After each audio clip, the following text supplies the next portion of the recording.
এই পর্যায়ে আমরা জানব পজিশনাল সংখ্যা কয় প্রকার ও কি কি। পজিশনাল সংখ্যা মূলত 4 ধরনের হয়: দশমিক, অক্টাল, হেক্সাডেসিমেল ও বাইনারি।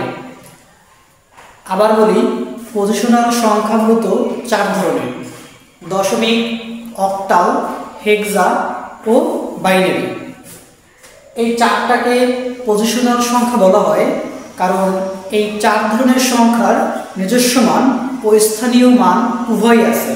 মানে ডেসিমেল, যাকে আমরা ডি দিয়ে প্রকাশ করি, বাইনারিকে আমরা বি দিয়ে প্রকাশ করি, অক্টালকে ও দিয়ে এবং হেক্সাকে এইচ দিয়ে। এই 4 ধরনের সংখ্যাকে বলা হয় পজিশনাল সংখ্যা পদ্ধতি।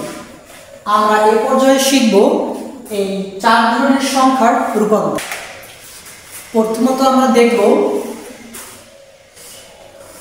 কিভাবে একটা দশমিক সংখ্যাকে অপর 3টা সংখ্যা পদ্ধতি অক্টাল, বাইনারি এবং হেক্সায় রূপান্তর করা যায়।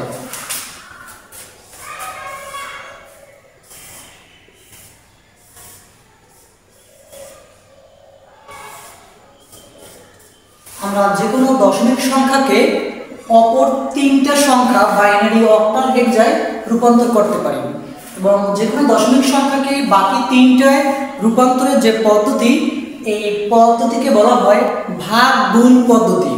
অর্থাৎ আমরা যে কোনো দশমিক সংখ্যাকে ভাগ এবং গুণ করে খুব সহজেই বাইনারি, অক্টাল এবং হেক্সায় কনভার্ট করতে পারি।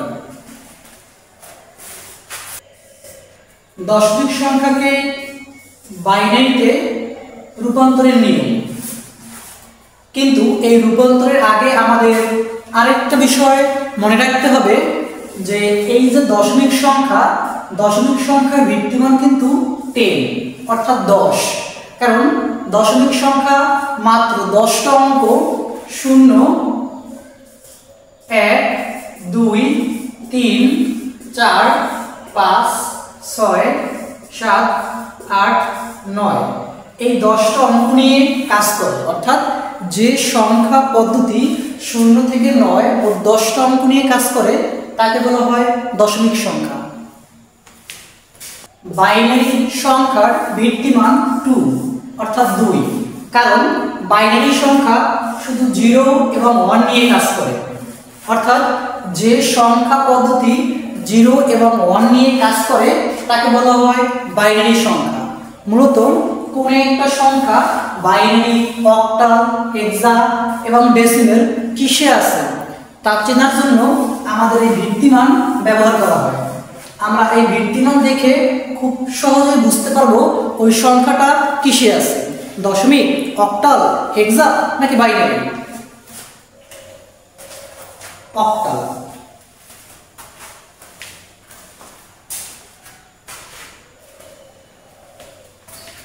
এখানে লক্ষণীয় বিষয়, অক্টাল সংখ্যার ভিত্তিমান 8 অথবা 8।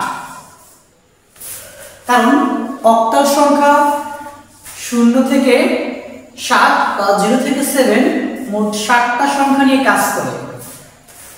আমরা বলতে পারি যে সংখ্যা 0 থেকে 7 মোট 8টা অঙ্ক নিয়ে কাজ করে তাকে বলা হয় অক্টাল সংখ্যা পদ্ধতি। এরপরে আসি হেক্সা। এইটাকে বলা হয় হেক্সাডেসিমেল, যাকে আমরা এইচ দিয়ে প্রকাশ করি। হেক্সাডেসিমেল সংখ্যার ভিত্তিমান 16। অর্থাৎ যে সংখ্যা তোমার 0 থেকে 15 বা 0 থেকে 15 সংখ্যা নিয়ে কাজ করে ওই সংখ্যাকে বলা হয় হেক্সাডেসিমেল সংখ্যা। এখানে আরেকটা বিষয় আমাদের মনে রাখতে হবে, হেক্সাডেসিমেলে 0 থেকে 15 এই যে মোট 16টা অঙ্ক, মোট 16টা অঙ্ক বা চিহ্ন, এই 16টা অঙ্ক বা চিহ্ন আমরা সাধারণত 0 থেকে 9, 0, 1, 2, 3, 4, 5, 6, 7, 8, 9 সাধারণ যে সংখ্যা আছে ওরকম সংখ্যাই লিখে থাকি। অর্থাৎ হেক্সাডেসিমেল সংখ্যা হলে 0 থেকে 9 দশমিক সংখ্যার সমতুল্য। কিন্তু 9 এর পরে যখন আমরা 10 প্রকাশ করব তখন হেক্সায় 10 প্রকাশের জন্য A, 11 প্রকাশের জন্য B এবং 11 এর পর 12। হেক্সায় 12 প্রকাশের জন্য C, 13 প্রকাশের জন্য D, 14 প্রকাশের জন্য E এবং 15 বা 15 প্রকাশের জন্য F চিহ্ন ব্যবহার করা হয়। অর্থাৎ হেক্সাডেসিমেলে 10 থেকে 15 এই 6টা সংখ্যা প্রকাশের জন্য ইংরেজি বর্ণমালা A থেকে F এই 6টা চিহ্ন ব্যবহার করা হয়, যেখানে A, B, C, D, E, F 6টা ইংরেজি বর্ণের সাহায্যে 6টা হেক্সাডেসিমাল সংখ্যাকে প্রকাশ করা হয়। আবার লক্ষ্য করি, A মানে 10, B মানে 11, C মানে 12, D মানে 13, E মানে 14, F মানে 15। এই 6টা হেক্সাডেসিমাল সংখ্যাকে 6টা ইংরেজি বর্ণ দিয়ে প্রকাশ করা হয়। এই গেল আমার পজিশনাল সংখ্যার 4 ধরনের সংখ্যার